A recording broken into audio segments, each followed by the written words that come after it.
Obama returns to the campaign trail.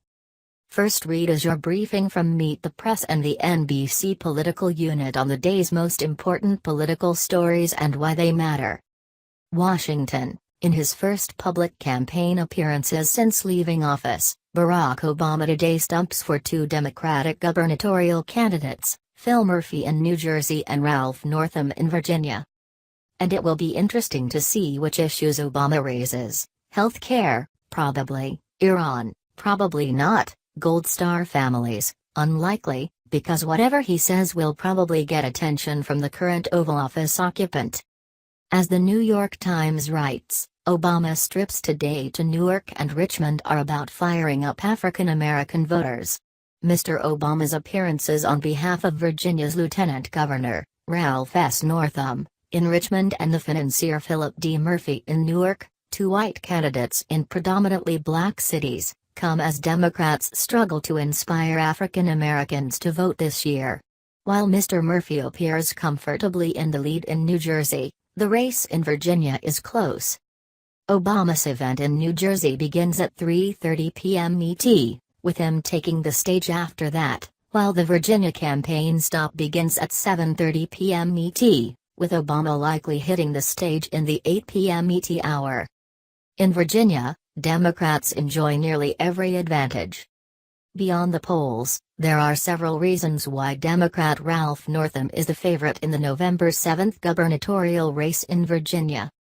Trump, the current president's job approval rating in the state is in the 30s, and remember that Trump lost this state to Hillary Clinton by 5 points on his best day of the general election. History, with just one exception. In 2013 when Terry McAuliffe defeated Ken Cussany, the party that controls the White House has lost every gubernatorial election in Virginia going back to the 1970s. GOP's poor performance in Virginia. Since 2005, Democrats are 9-1 in major statewide elections in Virginia, for president, Senate, governor. Cash, Northam is outraising Republican opponent Ed Gillespie, which is stunning given Gillespie's background as a former RNC chair and lobbyist. The advertising war, and Northam is also outspending Gillespie on the TV airwaves, while party spending is about even, see below for more on that. But Gillespie does have one important advantage in this race, and if he pulls off the upset, it will be the reason why Democrats in Virginia don't turn out as well in non-presidential years.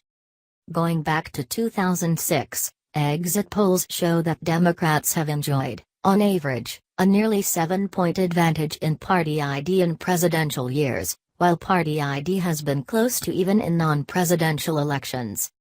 2006, R+3. 2008, D+6.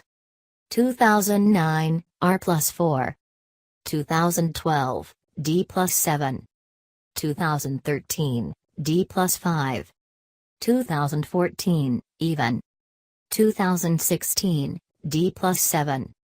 And what explains the big difference in the recent polls of Virginia's gubernatorial race? Party ID, of course.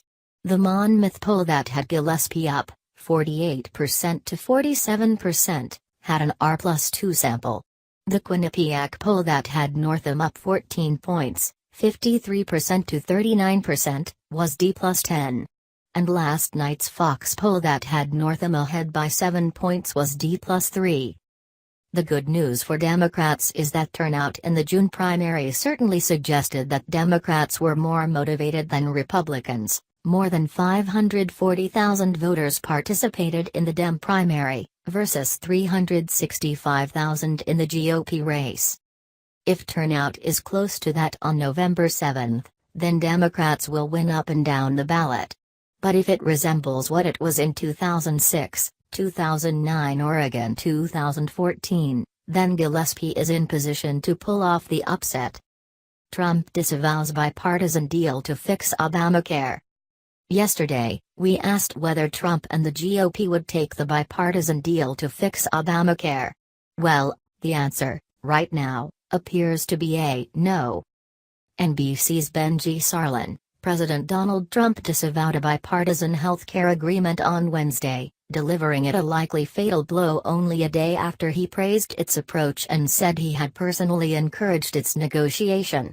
It was a confusing shift from Tuesday when Trump, while criticizing the CSR payments, praised the emerging agreement as a short-term deal that would calm insurance markets until Republicans could pass a full Obamacare replacement later on. Our take: much like with the DACA program, it's hard to see how the GOP-controlled Congress passes any health care deal unless the Trump White House is 100% behind it. And it's clear that Trump isn't 100% behind this at all. Trump's decision to make an issue of calling Gold Star families backfires. 72 hours later, President Trump's decision to make an issue out of calling the families of U.S. soldiers killed in combat. If you look at President Obama and other presidents, most of them didn't make calls, he said Monday, has backfired badly. The Washington Post, the mother of a soldier killed in an ambush in Africa, said Wednesday that President Trump did disrespect my son with remarks in a condolence telephone call. Sergeant Law David T. Johnson's mother, Kawanda Jones Johnson, told the Washington Post that she was present during the call from the White House on Tuesday to Johnson's widow, Myshia Johnson.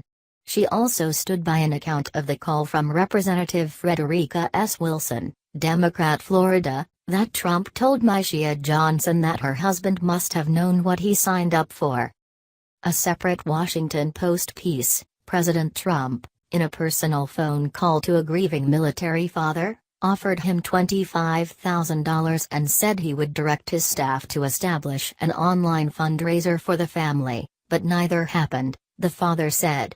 The Washington Post contacted the White House about Baldrich's account on Wednesday morning. Officials declined to discuss the events in detail. But in a statement Wednesday afternoon, White House spokeswoman Lindsay Walters said, "The check has been sent.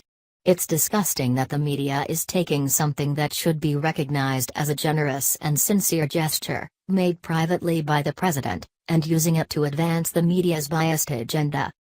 Niet, DeBerry to become latest House Republican to retire.